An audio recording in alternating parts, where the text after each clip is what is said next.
John Cowen. I am the mayor of the city of Brownsville, Texas. So, okay, Starbase. Yeah. Became an official town, I believe. It got incorporated last year. How has Starbase affected the city of Brownsville?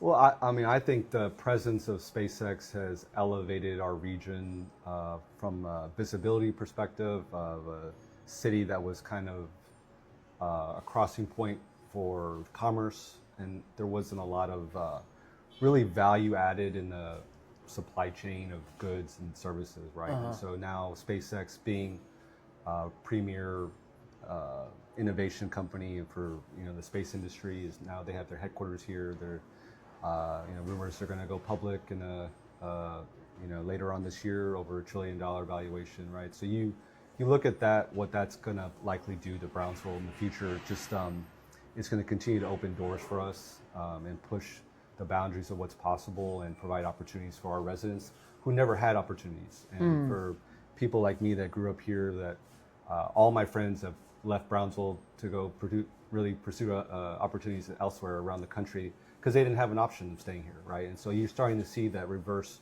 of that brain drain, people moving back. So for every one person that's leaving Brownsville, 2 people are moving back, right? So you're seeing all the initiatives that the city's been really working on over the last 20 years.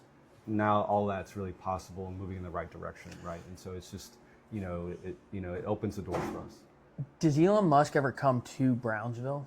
Does he ever? I think many times. Yeah. I haven't had the chance to meet him, but I know he's here. At least he flies into our airport, so he goes through Brownsville on his way to Starbase. Wow. And I know he's here a lot. Have you noticed more cyber trucks on the road? Absolutely. Yeah, that's a fixture in our town.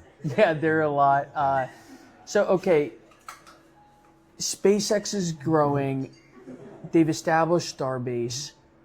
We've heard some concerns about waste and environmental impact and even strains on the roads and whatnot. What's your response to that? Do you sort of sympathize with those concerns? I do. I always, there's a trade-off, right, to this, right? We are losing a undeveloped part of our region that was known for tranquility and going out there as a family to Boca Chica Beach was something that was a lot of people did to have a barbecue. You go out there and enjoy a weekend out there, and it's changed, right? And obviously it's a wetland area as well, so it's a environmentally sensitive area. So there is, I would say, some sort of obviously increased responsibility for SpaceX to ensure that they take care of that environment as much as they can. Yeah.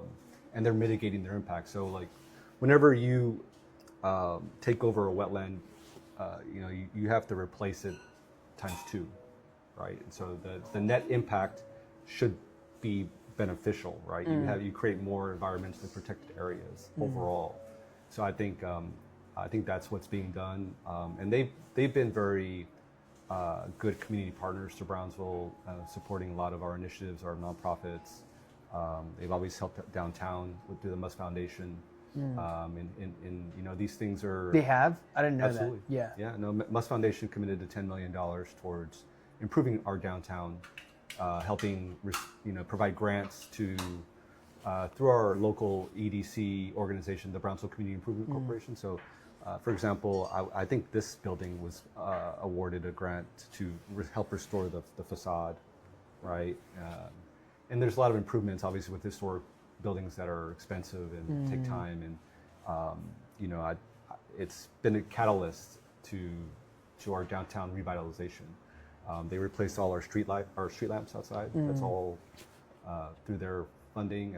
They power washed pay for the power wash of all downtown, right? Some murals downtown. It's beautiful. Art. Yeah. So that's a big positive. But I do understand the other side of it, and I sympathize, and I always engage with the other side because it's important to listen, to understand what people are feeling and where they're coming from. Yeah. But as mayor, I see the big picture, and I see it's absolutely going to be a net positive for our community moving forward. Switching gears, the border. Sure. So how's the border changed in the last 2.5 years? Well, when I got elected in May of, I think it was May or June of 2023, right? That was the height of the migrant influx. My first month, we had over 50,000 migrants come through our area, right? So it was a very, I would say, trying time for our city, but we collaborated very well with our state and federal agencies to really make it a seamless process. And it was a model that Brownsville presented that was implemented all along the border on how that collaboration can happen so that our community is protected, right? At the end of the day, right? We didn't have any issues. There were no problems. There weren't people sleeping on the streets. It was a very, I think, a very positive in terms of the way we were able to demonstrate how the city can work. So there are 50,000 then. As in 1 month. In 1 month, Yeah. 50,000 in 1 month. I think for the sector, it was like less than 2,000 in December.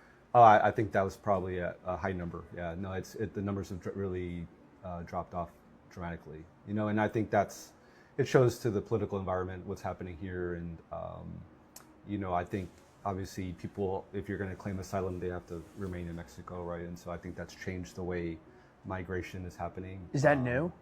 That is relatively new. I know that President Trump did that during COVID. I think they prevented that. Got it. That influx. But you know, this is it's just it's a shift in policy, and I do think it's you know, we want to ensure people are coming through our ports of entries, and I think that's a good thing. I mean, I know people do. There are people in desperate situations trying to come to the United States, and I do, empathize with that. Yeah. But at the same time, it's a national security issue, and we want to make sure that there's a process, and that the process actually works. Yes. You know, I think that's on the federal government to make sure that people, we do need migration. We need immigrants to come into this country. Yeah. We're not replacing our population organically. We're below replacement rate, right? So how are we going to grow our economy? Who are going to do the jobs in the future, right? So we need that immigrant base to help with our country. I think a lot of people don't know that it's replacement rate. You need 2.1 kids essentially per woman, and I think the U.S. is at 1.7, so you're pretty substantially below it. I think a lot of Americans too thought the Biden years may have been too, which makes it sound too partisan, that there have been periods where there have been too many crossings and it kind of been overwhelming of the border. But that sounds like it's mostly cleared up. I would say from that perspective, yes. Like it has the influx of people has tapered off. But I really think,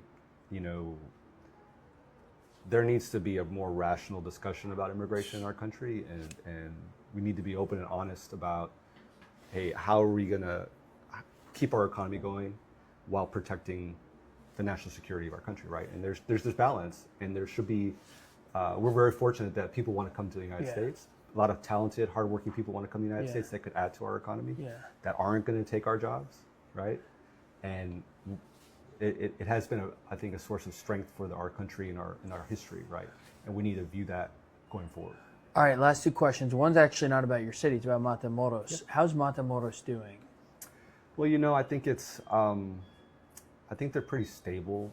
I think they have their challenges. I'm working to make sure that as Brownsville grows, I want Matamoros to grow as well. I think they have a golden opportunity with nearshoring and reshoring from, due to tariffs, right? To make sure Matamoros is a place to be, to also relocate and be close to the United States. So I think they've had one recent announcement, a large company moving in there, but we should be having those every couple of weeks, right? And they need to get. I want to help them get that going. Just as Brownsville is growing, they need to be growing as well. And then my last question, more of a positive, forward-looking one for Brownsville. I understand that Brownsville is growing. What's sparking that growth, and what would you like to see to take that growth to the next level? I think obviously SpaceX is leading the way there. I think the Port of Brownsville is generating a lot of major capital investments in the energy sector, and I think there's going to be some. We're in the runnings for the largest economic development project right now in the United States that hopefully we'll announce in the next month or so. So there's just like these generational projects that seem to be happening every year, every other year, that is allowing our population to really upskill and stay here and really move the needle for families' finances, right? And we used to be the poorest city in the United States on a per capita basis, right? And so we're no longer at the bottom of that list. We're rising rapidly, and you're breaking the cycles of poverty, and that's something that I think Brownsville's always tried to change. But you change that through economic development, through creating jobs that provide a higher wage and higher benefits and that's happening right now. That's amazing. Well, Mayor, thank you so much for your time. You got I it. appreciate it. This Thank you is so much. great. Yes, sir. This is wonderful. Thank you.